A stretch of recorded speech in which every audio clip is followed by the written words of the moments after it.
세상의 모든 지식 언더스탠딩. 그렇습니다. 화가 날 때는 소고기. 소고기 먹으면 기분이 풀린다. 그런 얘기 안 하십니까? 그렇습니다. 역시 자본의 맛이구나.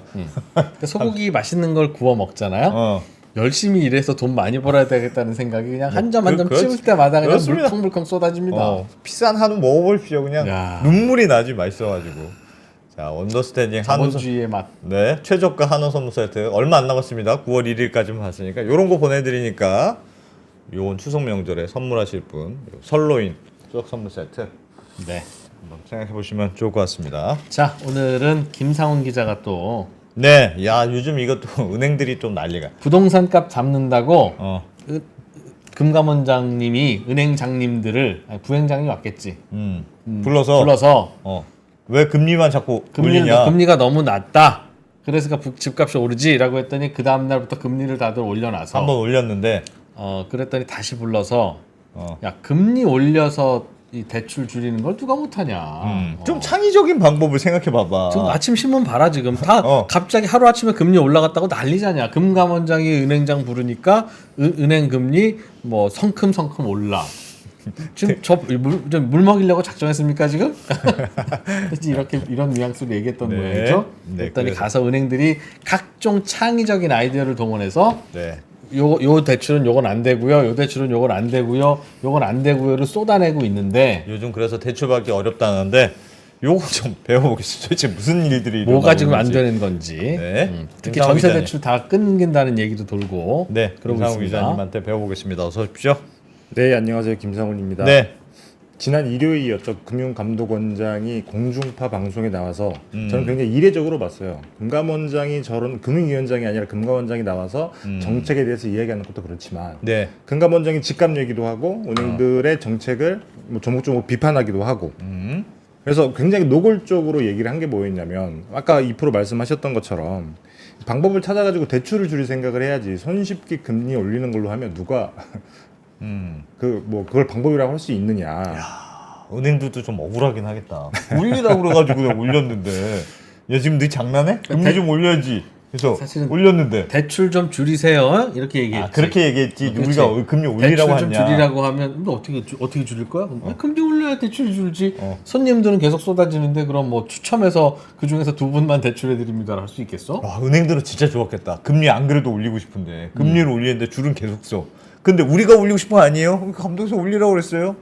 그래서 뭐 그런 기사도 있습니다. 은행이 속으로 웃고 있다. 금리 한참 올릴 때. 예. 뭐 여튼 금감원장 말은 그렇게 하라고 하는 게 아니었는데 그렇게 했다라는 것과 그 일각에서는 너무 이렇게 은행들한테 개입하는 거 아니냐라고 비판을 할 수 있지만 그 비판을 감내하고서라도 앞으로는 강력하게 개입을 하겠다라고 얘기를 했는데 네. 저는 굉장히 좀 이례적이기도 하고 예. 재밌게 봤는데 일단은 금감원이 이렇게 세게 나간 이유는 뭐 요즘 다들 많이 아시겠지만 일단 가계 대출이 너무 많이 늘었습니다. 네. 잠깐 슬라이드 보여드리면 뭐 이런 시기에 지난 3월까지만 하더라도 전월 대비해서 좀 줄었어요. 그러니까 이때까지만 하더라도 주택거래가 굉장히 많이 안 됐을 때죠. 근데 4월부터 늘기 시작해서 7월에는 뭐 7조 이렇게 늘었으니까 굉장히 많이 늘어난 게 맞고 이제 그래서 금감원 입장에서 뭐 화들짝 놀랐겠죠. 예. 뭐 뻔한 이유긴 하지만 이렇게 된 이유는 서울에서 아파트 거래량 뭐 갑자기 많이 늘어서 그렇습니다. 예. 다들 너도 나도 받으려고 하니까. 맞습니다. 여기 보시면 6월 기준으로 공식으로 나와 있는 통계치가 8,845건이에요. 여기 보시면 이렇게 지난해 뭐 1월, 3월 이렇게 올라와 있는 거래량이 있기는 하지만 이때는 둔촌주공 때문에 많이 거래가 됐던 거고 예. 그 당시에 뭐 예를 들면 강동구에서 5,000채, 6,000채 이렇게 거래가 됐으니까 그걸 빼고 나면 이 실제로 추세선은 굉장히 바닥에 있는 게 맞습니다. 네. 그래서 굉장히 오랜만에 이렇게 거래가 많이 늘어난 건데 7월에는 더 많이 늘었겠죠. 보시면 이거는 공식 수치는 아니고 서울 부동산 거래광장에서 일단 신고된 것들만 먼저 카운트를 해보니까 7월 기준으로 봤을 때 8,701건. 예. 이게 신고 기한이 60일이기 때문에 계속 늘어날 거예요. 내일 뭐 다시 검색을 해보면 수치가 한번 올라가 있을 텐데 여튼 7월 달은 거래가 더 많이 됐죠. 예. 그래서 이때 한 7월쯤부터 그 은행들이 금리를 올리기 시작합니다. 그래서 이런 기사가 있어요. 기사 제목이 여기 있습니다. 두담대 금리 또 올라요. 그래서 5대 은행을 뭐 압박을 했더니 한 달 새 5대 은행이 금리를 20번 인상했더라. 예. 야, 한 달새 20원이면 진짜 자주 올리긴 했네. 아, 네. 그렇죠. 근데 뭐 사실 한국에서 은행이 금리 올리고 싶다고 마음대로 올릴 수 있는 거 아니거든요. 예. 아시겠지만 금감원의 어떤 묵시적인 승인 혹은 뭐 명시적인 승인이 있지 않는 이상 이렇게 금리 올리기가 쉽지 않은데 근데 저렇게 하고 아시아 금융허브 한다는 얘기는 왜 해요?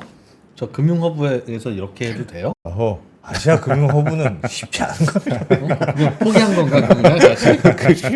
그 함부로 올릴 수 있는 단어가 아니야. 그거. 아니 또 언젠가는 아시아 금융허브 막 한다 그러길래 포기 안 한 줄 알았지. 포기한 거예요 그런 거는. 그것까지 제가 잘 모르겠습니다만 여튼 자치구별로 보면 뭐 동작구, 광진구, 서대문구, 성동구, 용산구, 서초구 이런 쪽에서 늘었으니까 아무래도 실수요자들이 조금 많이 집을 산 게 아닐까라고 예. 다들 분석을 합니다.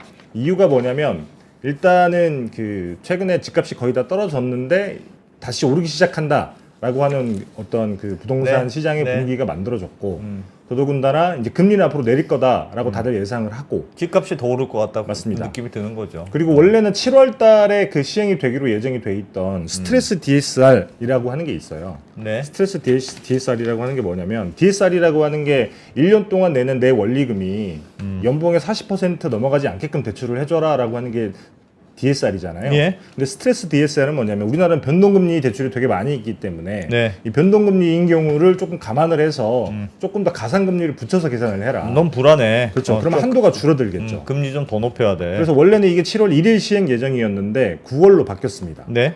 그래서 아무래도 그 실수요자들이 그러면 9월이 되기 전에 집을 사야겠구나 하고 이렇게 또 물렸다. 생각하는 사람이 많을 수밖에 없는 게 서울 같은 경우에는 스트레스 DSR 2단계를 적용을 하게 되면 일단 기본적으로 5천만 원 내가 5천만 원 연봉이고 그 다음에 30년 만기 변동금리로 주택담보대출을 받는다. 네. 그러면 한도가 5천만 원이 줄어든다고 하더라고요.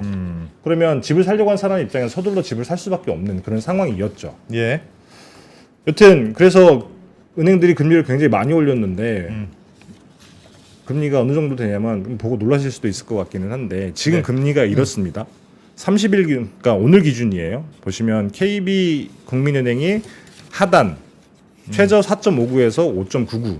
그러니까 대략 한 뭐 4%, 5% 중반, 야. 5% 왔다 갔다 하게 아마도 그 뭐지 대출을 받지 않을까라고 생각을 하는데 평균으로 지금 나가고 아닙니다. 있는 지금은 거예요? 지금 평균으로 나가는 건 저희가 그 집계할 수가 없는 게 저건 뭐예요? 표면금리입니다. 표면금리 최저가 4.59에서 최대 5.99까지. 아, 음. 그러니까 지금 국민은행은 4.58에는 은행장님도 못 받는다 그 말이죠? 그렇죠. 뭐 4.59에 받는 사람도 아마 없을 거예요. 와우. 카카오뱅크는 7%대도 있는데요. 맞습니다.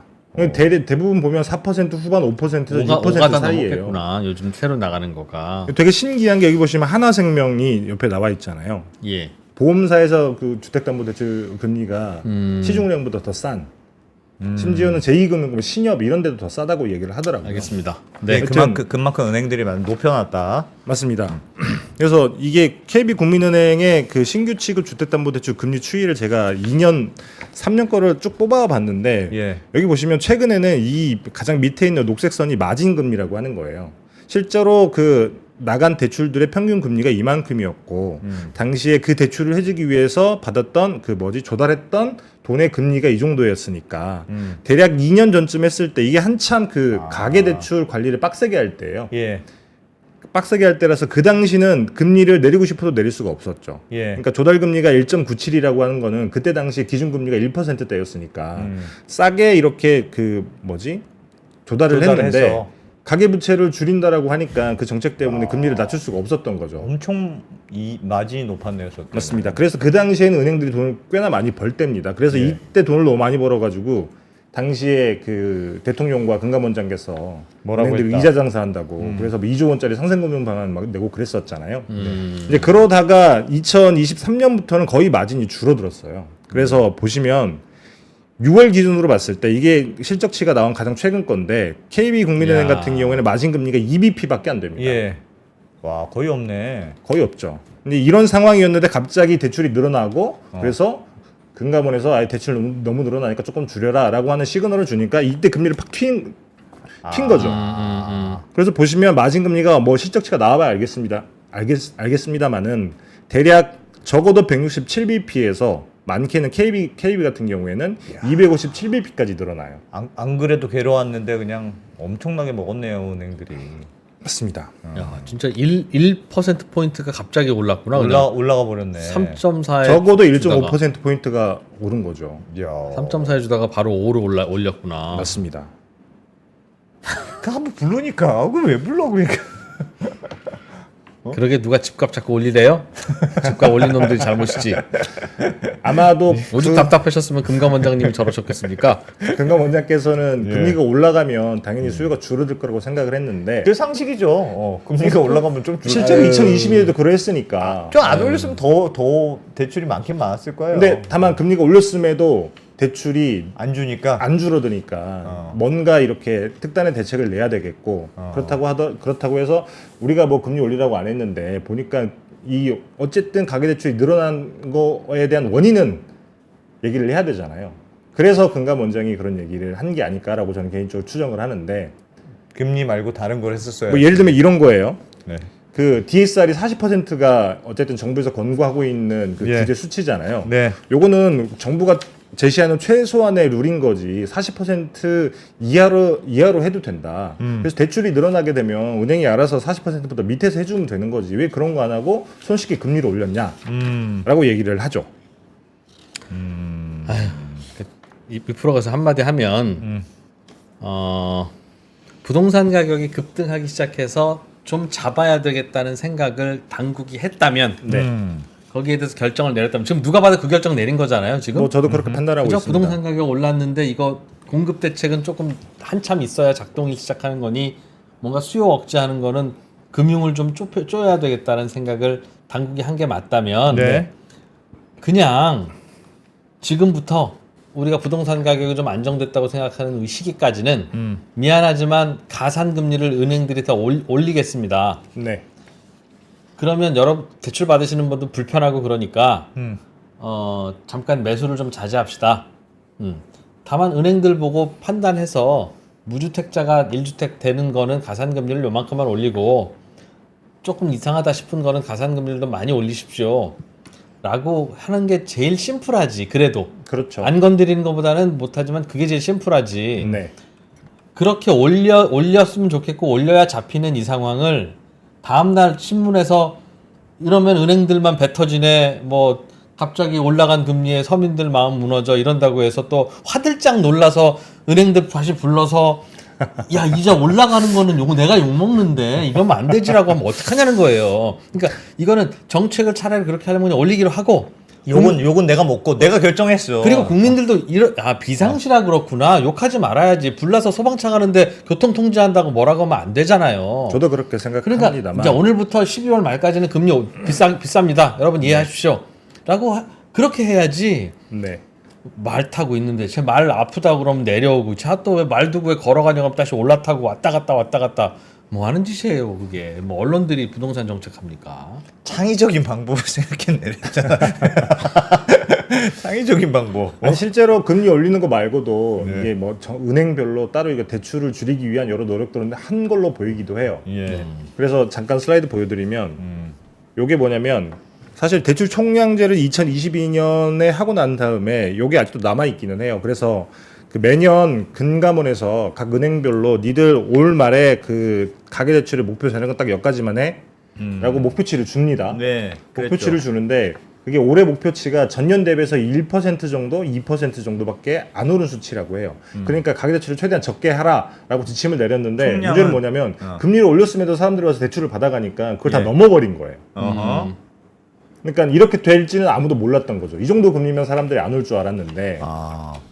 뭐 금감원도 지난달 금리가 그렇죠. 7월 뭐 예를 들면 그 5월까지 갑자기 너무 늘었고 7월부터 금리를 올리기 시작했는데 그러면 수그러들 줄 알았는데 오히려 더 많이 늘어버리니까. 예. 그러니까 당황을 한 거겠죠. 예. 여튼 그래서 뭘 줄이겠다고 은행들이 어쨌든 금감원장이 그렇게 세게 발언을 하셨으니 네. 바로 다음 날 이제 갖고 왔죠? 각 은행들이 다 이렇게 발표를 했죠. 근데 이게 가관이더라고 이게. 잠깐 슬라이드 보여드리면 KB국민은행이 조금 대대적으로 발표를 했는데 예. 이런 거예요. 최장 50년이었던 이게 이 정부에서 그 내세웠던 정책 중에 하나잖아요. DSR은 했지만 그래도 DSR 하게 되면 많은 사람들이 대출 한도가 줄어드니까 우리 50년짜리 만들어주겠다. 네. 50년짜리 만들어줬는데 이 수도권에서는 이걸 30년을 일괄적으로 축소한다. 그 다음에 50년짜리 대출을 안 해준다. 수도권에서는 저 말은 대출 한도를 줄이겠다는 거죠. 그렇죠. 한도를 줄이겠다는 거죠. n분의 1이 그렇죠. n분의 1이 30년 커지니까. 안에 맞습니다. 원금 다 갚아야 되는 걸로 계산해 보겠습니다 하는 거니까. 그러면 훨씬 대출이 조금 늘어나니까. 나간다는 거죠, 그러니까. 그리고 보시면 뭐 주택담보대출의 생활안정자금 대출 한도를 물건별 1억 원으로 제한을 한다. 그 다음에 여기 보시면 신규 주택담보대출 모기지보험 취급 중단 이런 게 있거든요. 예. 이게 뭐냐면 보통 서울 같은 데서도 집을 대출을 해줄 때 임차인이 있게 되면 최우선 변제금이라고 하는 게 있잖아요. 예. 그러니까 방공제라고 해서 그러니까 예를 들면 뭐 보증금이 일정 이하인 경우에는 법적으로 이 사람들을 보호해야 되기 때문에 이거 무조건 먼저 그쵸. 빼줘야 돼. 이 무조건 먼저 빼줘. 무조건 선순위다. 그게 있는데 이제 그거를 무시하고 한도까지 다 받을 수 있게 하려면 이 보험은 들면 되거든요. 그거는 보험에서 처리하니까 다 맞습니다. 대출해줘도 되지 않습니까? 그렇죠. 근데 이 보험을 이제 취급을 중단하겠다. 그래서 여기서 줄어드는 한도가 수도권 같은 경우에는 대략 5천만 원쯤 된다고 하니까 이것도 한도를 줄이겠다고 하는 거죠. 뭐 여기까지는 그럴 수 있는데 신한은행에서 조건부 전세자금 대출 취급을 중단하겠다라고 발표를 하고 저게 이상하더라고, 저게. 대부분의 은행들이 이걸 다 받았습니다. 조건부 전세자금 대출을 안 해주겠다. 맞습니다. 전세자금 대출을 안 해주는 건 아닌데 예. 전세자금 대출을 해주는데 보통 전세자금 대출이라고 하는 것도 은행이 여신 심사를 딱 할 거 아니겠습니까? 그래서 네. 예를 들면 갭투자인 경우에는 이 갭투자이기 때문에 만약 집값이 떨어지게 되면 회수의 리스크가 있잖아요. 네. 이런 것들이 여신 심사를 다 할 텐데 어. 그래서 갭투자인 경우에는 뭐 예를 들면 어떤 리스크들이 유형별로 있는데 이 유형들의 리스크를 다 제거를 해야 되는데 이 어떤 그 조건을 만족하는 경우는 전세 대출을 해주고 그렇지 않은 경우는 대출을 안 해주는. 근데 전세 대출은 전세 내가 세입 들어가는 세입자가 전세 대출을 받는 거잖아요. 맞습니다. 갭 투자는 이게 갭 투자인지 뭐 근데 집주인 이게 살던 집인지 그건 나는 알 바 아니고. 결과적으로 갭 투자를 막게 되는 거죠. 갭 투자를 막는 대출은 갭 투자에게 해주는 대출을 막는 건 아닌데. 어떻게 하는 거예요? 구체적으로 좀 설명 좀 잠깐 뭐 예를 들어서 예를 들면 이런 거거든요. 음. 이게 그 소유권 이전 조건부 전세자금 대출이라고 하는 건데 예. 예를 들면 기존 집주인이 예. 갭 투자를 하려고 하는 사람에게 집을 팔아요. 네. 계약을 예. 매매 계약을 맺었습니다. 잔금만 예. 치르면 돼요. 구집주인, 신집주인. 집주인은 전세 끼고 집 사는 거예요, 이제. 맞습니다. 예. 이 그 새 집주인은 전세를 끼고 집을 살려고 하는 거죠. 그게 그럼 갭 투자니까? 세입자는 당연히 새로운 집주인이랑 전세 계약을 맺겠죠. 예. 아, 원래 구집주인은 그 집에 살고 있었어요? 뭐 사는 경우도 있고 뭐 갭 투자자인 경우도 있을 테고 뭐 여러 경우 수가 있을 수 있습니다만 아무튼, 그러니까 원래 그 세입자가- 집주인이랑 맺는다고 하더라도 이그 실제로 그 뭐지 전세자금 대출 뭐지 집주인 실제로 집주인이 이 사람으로 바뀔 거다라고 하는 게 보통은 여신심사 할 때 전세 계약서에 다 나와 있다고 하더라고요. 그래서 실질적으로 전세 계약의 주체는 새 집주인 되는 건 맞으니까 예. 표면적으로는 옛날 집주인이 음. 그 도장을 찍는다고 하더라도 네. 뭐 여튼 이런 경우에 어쨌든 이 사람은 갭 투자자이기 때문에 당연히 그 전세금을 한껏 올려야 되겠죠. 그래서 세입자에게 전세자금 대출을 받아서 전세금을 많이 끼우라고 하는 거고 그래서 이제 세입자가 들어와서 잔금을 치르는 날 모든 계약이 다 종료가 되는 겁니다. 세입자는 새 집주인한테 돈을 주고 맞습니다. 그럼 그 돈으로 집주인이 정산을 해서 집을 넘겨받고. 저 케이스는 옛날 집주인은 저기에 거주하는 그냥 실거주하는 집주인이었네요. 네. 근데 그 집을 팔려다 보니 네. 사겠다고 하는 새 집주인이 갭 투자자인 거죠. 내가 거주할 집은 아니고 나는 네. 전세 끼고 사둘 거야. 그렇죠. 라고 하면 그래? 그러면 그럼 세입자도 받아야 되겠네? 그럼 맞습니다. 세입자도 한번 찾아서 맞춰 봅시다. 네. 라고 해서 세입자를 찾았는데 그 세입자가 전세금이 비싸서 저는 돈이 없어서 전세자금 대출을 받아야 되겠습니다 하면 그거야 뭐 받으시든가 마시든가 그렇죠. 하고 해서 지금까지는 그렇게 세입자 맞춰서 들어왔는데. 새로운 집주인이 바뀌고 세입자가 그 집에 거주하는 걸로 그렇죠. 됐는데 네. 지금은 어떻게 된다는 거예요? 그러니까 그래서 이렇게 대출을 해주는 경우에 예. 그 잔금이 치러지는 그래서 예. 전세자금 대출이 실행이 돼서 잔금이 치러지는 그날 소유권 이전 등기가 무조건 새 집주인으로 바뀌어야 되는 거예요. 네. 그렇죠. 세입자 들어오는 날 집도 파는 걸로 해야 깔끔하니까. 그렇죠. 네. 근데 원래는 그러했는데 앞으로는 그날 바뀌는 건 우리가 안 해준다. 그날 집주인이 바뀌는 거. 그날 집주인이 바뀌는 건 안 해준다. 그 전날 무조건 그 전날까지는 소유권 이전 등기가 완료가 돼야 우리가 전세자금 대출을 해주겠다. 그러니까 그러니까 그날 바꾸는 사람은 갭 투자자라고 생각을 하는 겁니다. 그날 바꾼 사람은 내가 전세 계약을 하는데 집주인이 내가 계약하는 들어가는 날 집주인이 바뀌는 건 갭 투자자 아니면 이런 일은 있을 수 없다. 그렇죠. 그렇게 생각하는 거죠. 그렇게 생각하는 거죠. 그럼 내가 집을 팔려면 전세 끼고 집 사는 사람한테 팔면 안 된다는 얘기예요? 이제는 앞으로 그게 어려워지는 거죠. 아, 그럼 내 집은 실제로 실거주자한테만 팔아야 된다. 물론 세입자가 전세자금 대출을 받지 전세자금 않고 대출을 안 받으면 되니까. 대출 안 받고 본인이 다 내 돈 내고 들어가겠다라고 한 사람한테 할 수는 있죠. 근데 아니, 은행에 전세자금 대출을 받아서 그 전세금을 채우려고 하는 사람한테는 안 되는 거죠. 아니 그러니까 제 말이 뭐냐면 무슨 말인지 알겠어요. 그러니까 네. 갭 투자하는 대출을 줄여보겠다는 창의적인 아이디어의 하나인 건데. 네. 근데 저게 그럼 옛날 집주인이 좀 번거롭게 됐는데 옛날 집주인은 내가 살다가 그냥 집든 갭 투자자가 들어오든 관계 없는 거였는데 네. 지금까지는 너 이제 집을 팔 때 실거주자 아닌 다른 갭 투자자한테 팔면 안 돼? 못 팔게 되는 거죠. 라고 하는 컨셉이잖아요. 맞습니다. 그럼 내가 좀 불편해도 네. 그럼 내가 세입자를 구해서 네. 나는 어차피 이 집 팔고 이사 가려고 했으니 그렇죠. 옛날 그 새로운 집주인을 찾아서 네. 야, 세상 좀 복잡해졌으니까 우리 이렇게 합시다. 네. 나는 어차피 당신한테 집 팔고 옆에 동네를 이사 가려고 집 봐뒀어요. 네. 그런데 같은 날 나도 이사 가고 당신도 들어오고 소유권 이전하고 하면 은행이 대출 안 해준다 하니 나는 여기 있는 상태에서 세입자를 받을게. 네. 그리고 세입자가 이사하는 날 세입자는 전세 대출을 받아와. 네. 그리고 나는 옆으로 이사해. 네. 그럼 이제 전세 세입자 낀 집이 이미 된 거죠? 그렇죠. 그 상태에서 그럼 팔면 되죠. 당신이 사가쇼. 그렇죠. 라고 하면 되는 거잖아요. 되기는 됩니다. 근데 다만 번거로울 수 있는 게 예를 들면 그날 한꺼번에 이뤄줘야 기존에 있던 집주인도 새로 가는 집에 잔금을 다 치를 거 아니겠습니까? 근데 예를 들면 전세금만 받았어요. 예. 그러니까 잔금이 있어야 되잖아요. 그 잔금은 새 집주인이 내가 들어가는 날이 아니라 그 다음 날이나 그 다다음 날 준다라고 하면 예. 그걸 또 본인이 거래하는 상대방에게 그걸 또 양해를 구해야 되는. 아니에요. 그러니까 원래 그 계약을 할 때 네. 그래서 그럼 우리 서로 번거로워졌으니까 네. 당신이 집 아직 안 들어왔더라도 나는 내 집 이사를 먼저 가야 되니 네. 중도금 쪽으로 3억을 먼저 줘. 우리 집은 내가 10억에 파는 거야. 네. 보통 그러면 1억이 계약금이고 9억이 잔금일 텐데 네.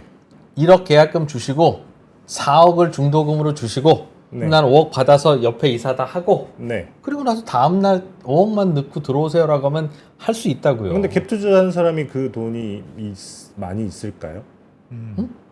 그러니까 상대방이 갭 투자하는 분이잖아요. 아 그러면 예를 들면 10억짜리 집인데 전세가 7억이 들어와야 된다 하면 네. 3억만 내고 아니 살려고 그러는 뭐 거잖아요. 그럴 수 있지. 당연히 그럴 수 있는데 당연히 이거는 그러니까 모든 그런 걸 다 없애는 게 아닌 것 같고. 뭐 구멍이 뚫려 있기는 해요. 구멍이 근데 당연히 다만 있는데. 그 파는 사람 입장에서 번거로워지기 때문에 그만큼의 어떤 나 이럴 바엔 차라리 갭 투자한테는 안 팔아 하는 사람이 나올 수 있다는 거죠.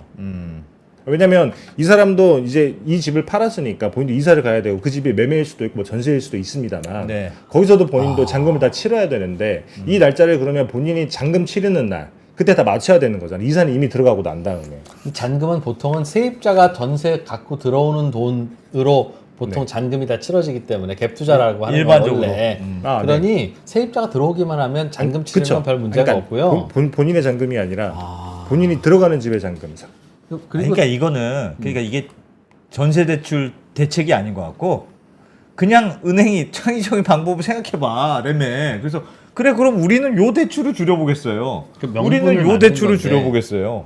그러니까 이걸 왜 막아야 하느냐는 거에 대한 컨셉도 애매하긴 하지만 뭐 그래 그거 나쁜 거니까 막자 뭐 했더라도 이걸 막아지지 않는다니까요. 막아지지 않죠. 하루 먼저 세입자 그럼요. 받고 다음 집주인이랑 거래해도 아무 문제 없어요. 같은 날 소유권 이전하면 전세 대출 안 해준다는 거잖아요. 네. 다음 날 소유권 이전하면 돼요, 그럼. 된다니까요. 되는데 번거로워질 수 있다는 거죠. 그러니까 안 된다는 게 왜 아니라. 번거롭게 만들지? 라는 거죠. 다만 안 된다는 게 아니라 번거로워질 수 있다는 거죠.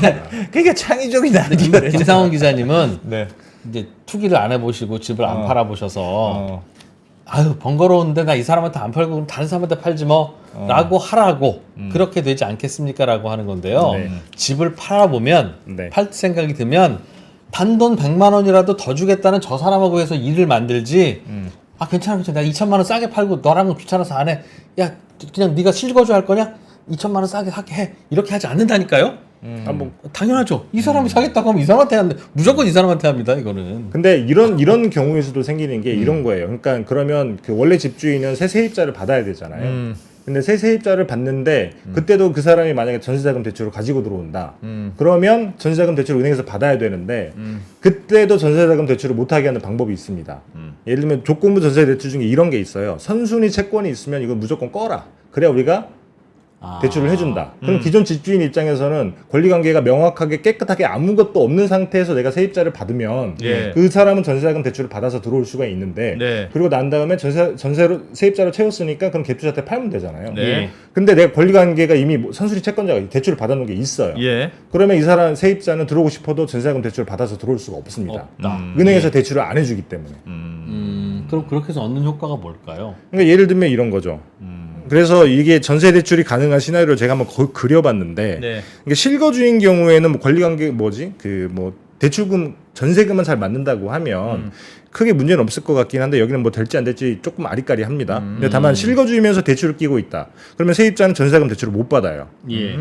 근데 갭투자이면서 그냥 전세금만 있다. 이러면 그 세입자는 여기 전세자금 대출을 껴가지고 들어갈 수 있죠. 원래 그랬다라고 하면. 근데 여기 제가 잘못 썼는데 갭 투자이면서 대출이 껴있는 경우에는 당연히 또 세입자는 대출을 못 받고 그러니까 세입자 입장에서는 전세자금 대출을 받아서 들어갈 수 있는 그 집이 이렇게 줄어드는 거예요. 물론 이 전체 그 주택 시장에서 있는 물건 중에 유형별로 비중이 얼마나 되는지는 알 수는 없습니다만 그러면 어찌됐든지 간에 4개의 경우의 수에서 2개 정도만 가능하다고 하면 등기부등본 깨끗한 집만 들어가야 된다는 거네요. 맞습니다. 전세 대출 아니 받은 그러니까 세입자는 아니 네, 저건 진짜 이해가 안 가는 게 그 세입자 괴롭히는 왜 거지. 세입자의 전세 대출을 막냐고요. 그러니까 지금 부동산 가격의 문제인데 그 뭐 어차피 세입자는 어차피 돈이 없어서 전세 대출 받는 거 아닙니까? 이건 너무 세입자에다 감정 이입을 하면 티나잖아요. 내가 지금 세입자라서 왜 세입자의 전세 대출을 막냐고. 이거는 갭 투자가 안 되는 거면 갭 투자가 안 되는 집주인의 대출을 제한해야지 세입자의 대출을 왜 막냐고. 이건 저의 추정입니다만 네. 그래서 이거는 대책이 아니라 정부 대책이 아니라 은행들이 이렇게 해보겠다 가지고 온 방안인 거잖아요. 정부는 뒷짐지고 있는 거죠. 근데 그게 정부 입장에서 볼 때 어이구 기특하네라고 칭찬받을 수 있는 이유가 뭐예요? 그게 어쨌든 대출은 줄어드니까. 어쨌든 대출을 줄였다. 금리를 안 올리고 대출을 줄이는 방식이다. 꽤나 많이 대출은 줄어들 것 같으니까. 저러면 집주인이 먼저 자기 대출을 끄든가 네. 그 상황에서도 대출이 줄어들고 네. 안 그러면 전세 대출하는 세입자를 못 받게 되니까 그렇죠. 그래서 제가 생각하기에는 효과도 있을 수도 있지만 그만큼의 부작용도 굉장히 많이 커질 것 같은데 그래서 정책 당국 입장에서는 굉장히 부담스러울 수밖에 없잖아요. 네. 이제 그렇다라고 하면 뭔가 이제 대출은 줄여야겠고 금리 올리는 거는 방법이 안 됐고 그러면 한도를 줄이시는 방법을 찾다 보니까 어쨌든 포션인 전세자금 대출이 굉장히 크기 때문에 이걸 어떻게 줄여볼까라고 고민을 되게 많이 했을 테고 이 고민을 은행위에서 아마 들고 갔을 텐데 예. 은행에서 들고 갔으니까 어쨌든 금융당국 입장에서는 뭐 그래 뭐 한번 해봐라라고 얘기를 했겠죠. 불편할 것은 없는 것 같은데 세입자 받을 때 그럼 전세 대출 안 받는 세입자를 받거나 아니면 뭐 전세로 안 받고 일부 월세로 돌리거나 그러면 될 것 같은데 만약에 내가 집에 대출이 좀 끼어 있었던 사람이면 네. 그러면 그렇게 해도 될 것 같은데 막아지려나는 잘 모르겠네요. 굳이 왜 그렇게 번거롭고 귀찮게 만들지? 여튼 지금까지 어쨌든 전세자금 대출이 주택시장에 교란한다라고 하는 지적은 굉장히 많이 있었잖아요. 예. 있죠. 예. 전세 대출 그건 때문에 있지. 집값 그래. 오르는 그렇죠. 거죠. 그건 근데 인정해야지. 이거를 이미 전세자금 대출을 이미 서민들이 쓰는 필수적인 금융상품이 됐기 때문에 정책적으로 줄일 수가 없는데 그렇죠. 여기서 어떻게든 줄여야 되겠다라고 생각을 하게 되면 여러 방법을 찾을 수가 있고 그 중에 하나가 이게 아니었을까라는 생각을 저는 개인적으로는 합니다. 갭 투자에 동원된 전세자금 대출은 안 해주겠다. 그렇죠. 갭 투자에 본의 아니게 이용된 아니 근데 전세 세입자는 전세자금 대출 받는 거잖아요. 네. 네. 근데 전세 세입자가 들어가는 집은 전셋집이잖아요. 네. 전셋집은 모든 집이 갭 투자자 집이잖아요. 맞습니다. 그렇습니다. 근데 어떻게 갭 투자자 집에 그러니까 들어가면 전세 대출 안 해주지? 기존 갭 투자를 이미 한 대출은 어쩔 수 없고 새로 나가는 신규 갭 투자는 안 해주겠다는 거니까. 지금 컨셉 새로 갭 투자하는 사람이 조금이라도 도움될 것 같은 그 갭 투자 대상의 세입자한테는 전세 대출 안 해줄 거다. 그러니까 기존 집주인이랑 계약하고 다음 날 그냥 그러니까 들어오든 굉장히 여러 가지 쓰던가. 편법이 난무할 것 같아요. 근데 다만 이게 은행들이 한 한시적인 방안이기 때문에 네. 당장에 뭐 예를 들면 다음 달에 예를 들면 저거 뭐죠? 가계 대출이 조금 이렇게 줄어드는 모양새가 보인다. 그러면 금방 바로 풀 수 있죠. 그것도 귀찮은 건데 그게 기존 대출이 얼마 있든지 그걸 급전으로 끄고 세입자를 받으면 아무 문제는 없는 건데 어차피 세입자 받으면 그거 끌려고 그랬던 거잖아요. 그렇죠. 그렇죠. 어차피 전세금 받으면 받은 걸로 기존 대출은 꺼야 되는 거니까. 그래서 끄면 대출을 해주는 거였는데 그래서 대출해주고 그걸 껐는데 꺼야 대출해준다고 순서를 바꿔놓은 거잖아요 지금. 맞습니다. 아 그럼 그냥 끄면 되는데 그 러시안 캐시라도 빌려서 끄면 되는데 바로 아침에 빌려서 세입자 받고 그 돈으로 끄면 되는 거니까 그거 왜 귀찮게 하지? 방법이 있겠죠.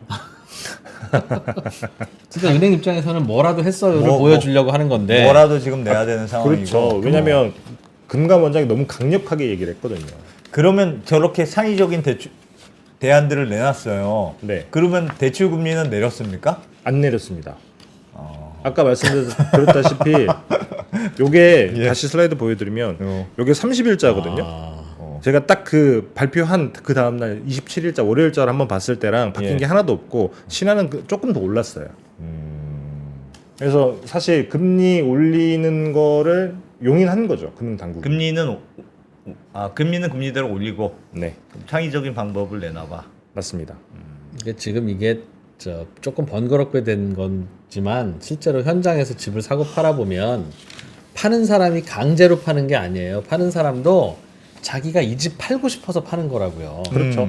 그런데 갭 투자로 들어오는 즉 전세 끼고 사는 사람한테는 팔 수 없게 표면적으로 만들어 놓으면 그렇게 만들어 놓은 거죠. 그럼 노력한다고요. 그럼 그냥 일단 사겠다는 사람 불러오세요 라고 한 다음에 둘이 작전을 짜지. 나도 협조할 거 협조하고 너도 협조할 거 협조하고 너는 이 집 사고 싶지? 나는 이 집 팔고 싶어. 그러니 조금 번거롭더라도 이렇게 하자가 자연스럽게 된다고요. 그거에 번거로워서 이걸 갭 투자를 안 하고 집을 안 파는 사람은 없어요. 이렇게 한다고 해소되는 게 아닌데 그럼. 왜 귀찮게만 하느냐. 물론 사겠다는 사람이 줄 섰고 가격이 같으면 됐습니다 하고 너한테 팔면 되지만. 근데 그 갭 투자 거래에 그 성경 예를 들면 성표의 요건은 은행에서 전세자금 대출이 나와야 되잖아요. 예.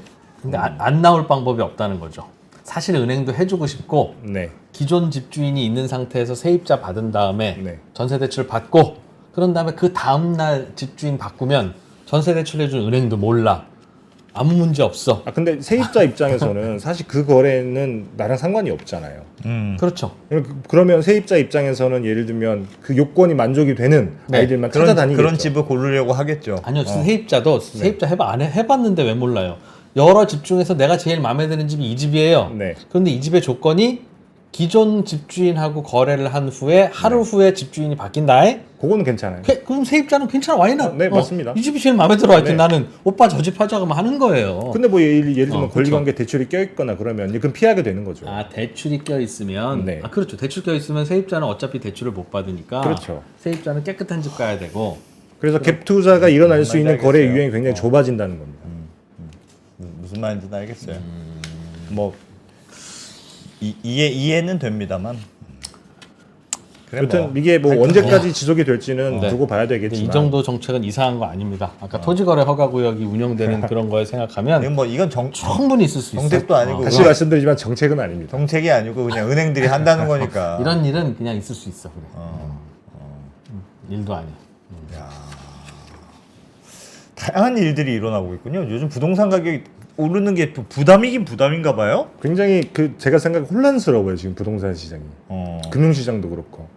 집값을 이제 당장은 좀 잡아야 되니까. 그러니까 우리는 여기서 우리가 새롭게 배워야 할 것은 부동산 얘기를 배워야 되는 게 아닙니다. 네. 우리는 사회생활을 여기서 배워야 되는 거예요, 사실은. 금융감독원장 정도 되는 장관급의 공무원도 지금 내가 해야 될 일이 뭐지? 집값을 좀 잡아야 되는 건가 보다. 분위기가 그러네. 그러면 다소 무리하더라도 은행들 모아놓고 얘기하는 거고. 네. 은행장 또는 부행장쯤 되는 분들이라도 네. 뭐라도 내놔야 돼. 야 이런 분위기에서는 우리가 뭐라도 내놔야 되는 거구나라고 하면 원리 원칙 따지지 말고 은행이 왜 그렇게 해야 됩니까? 뭐 은행은 고객을 위해서 존재하고 그런 얘기 하지 말고 뭐라도 갖고 가서 빨리 우리 이런 거 했습니다라고 보여주는 거고 그게 사회생활이다. 알겠습니다. 아니면 우리는 배우는 열심히 거야. 알겠습니다. 자, 열심히 배워야 되겠습니다. 네, 김상우 기자님 잘 들었습니다. 무슨 말, 어떤 식으로 돌아가고 있구나. 아휴, 별일이 다 있네. 네, 뜯어보면 조금 답답한데 어. 빨리 그래서 집값이 좀 내려주면 해결되는 일이니까 네. 당분간 여러분 집 사지 맙시다. 시끄럽잖아요 좀. 내년에 사세요 그냥. 빨리 살려고 그래 이렇게. 김상우 기자님 고맙습니다. 감사합니다. 네, 감사합니다.